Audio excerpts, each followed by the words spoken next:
this is how you start to build elements for a OneNote notebook. So this notebook has been shared with you and you can view it, but unfortunately you're not able to copy it. You can just look at the way that I've organized it and so on. So I'll take you through some of the elements and then I'll show you how to do them. I'm working on a Mac, so you will be able to do most of it. There's slightly different features between the Mac version of OneNote, the Windows version of OneNote, and the online version of OneNote.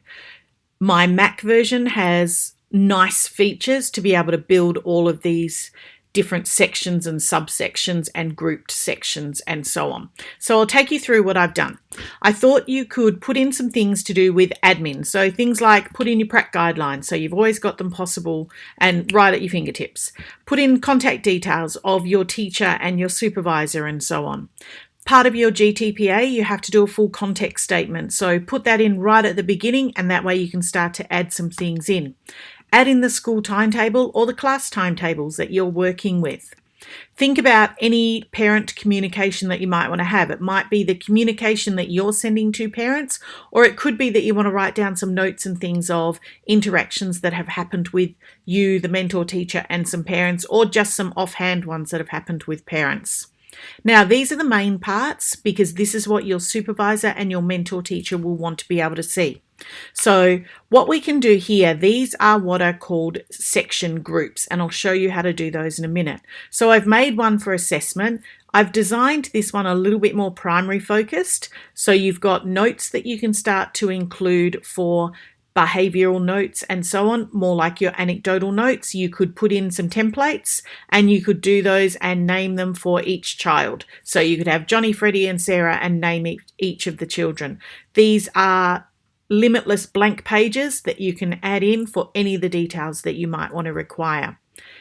Now, when you have your ones like maths, you can add in here, you can put in checklists. You could also include any of your SCASA documentation as well. So you might include those as part of what you want to use as part of your assessment. So I'll just drop that one up again. You then need to include some lesson reflections. I've put it as week 1 to 6, but you could change it and make it from weeks 3 to 10. So you want to include reflections each week about what has been going on and how you felt with your teaching. You can start to do reflections each day for the first few weeks, and then you'll start to get overwhelmed. So as long as you do at least some reflections per week, so you could include general reflections on things like your planning, your student interactions, general behaviour, classroom management, any of those sorts of things.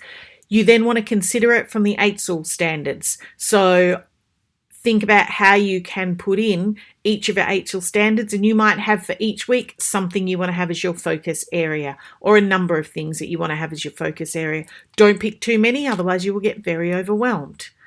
And then the other part that is your big one is first few weeks, lesson plans. Then you start to move. By the end of week 5, we need to make sure that your forward planning documents are all planned out. Again, I've looked at this from a primary perspective. So include your forward planning document as a printout, and then you might start to include all of your worksheets, your digital resources that you have as well. So for my secondaries, put in your major and then your other specializations that you're working in. You might work it in, you have to do 3 classes, 4 classes, put each of the classes in, so year 8 English, year 9 English, and so on. So put each of the documents in very clearly labeled so that your mentor teacher and your supervisor can find them easily. Your daily work pads you'll need to put in some way. I'll put some sample ones in there so you'll be able to see some of those as well as examples. Think about any of your mentor documentation. So some of your mentors will already have organised forward planning documents. So have a chat with them. Find out what they are doing in all the different learning areas and put those in as printouts in some way. So that way you have everything in one document.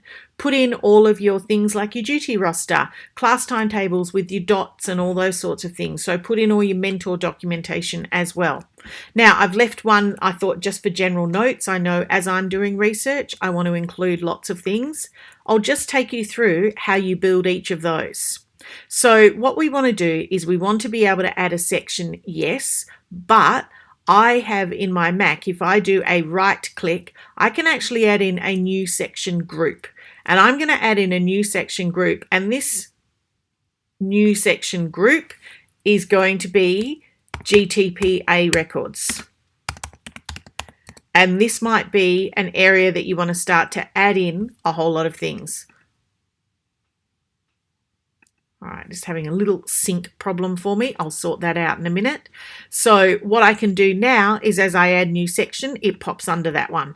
So with this one, I want to move it just generally into my Prac Notebook because it ended up being a new section group under that one. So now I have it all in here. All right, so I've got my GTPA records under there, and I can add limitless sections and limitless pages. So this is why I love my OneNote, because what I'm able to do is I can continue to add all different sections and I can change things around. So say, for example, that parent communication, I wanted to add that into something else. I could just go and move that section to another place, copy the section, and so on. And my pages, I can add pages. So if you have a look in the assessment one, what I've done here is for student 2, for example, if I then go add page underneath, if I do a right click on it, I can actually go make subpage. And so now I can add in lots of different things. If I want to, with this one, I can actually copy that whole thing. So I could copy that page to another section and so on. So I've got all of these different bits that I can do. Now, if you wish to have an area that is private, I can add a section. I'm just going to delete. I will just move this section again. I need to make sure I put everything in the right spot. And I'm going to call it private notes. And what I can do with that one is I can actually add a level of password protection on it. So that way, even if it's shared with somebody, they won't be able to get to it. So you may want to include some things in there as a pre-service teacher on Prac that you might not want somebody to see. So you can add in that if you wish. So what I then need to do is to make sure that it is synced and that I share it with my mentor teacher and with my supervisor. So I then have a one share button up here. I can then go in and anyone with the link can edit. I can do it that, or if I just click on that, what I can actually do is turn off and go, no, I don't want anyone to have editing rights on it. What I want is for my mentor teacher and for my supervisor to be able to see it, but I want to be the only person that can edit it. So you can do it that way if you wish. So what I can do is apply that. So anyone with the link can view. I go copy link. I copy that link and I can just email it to my mentor teacher and to my supervisor. And they will be able to open it. That link will open in a web browser of some sort, and they will be able to click their way through in and out of each of those areas that you have created in your Prac Notebook. I know you might not have used this before, but this is our perfect way of being able to do it so that we can share easily when your supervisor can't come on site with you and you and your mentor teacher might not always be in exactly the same location.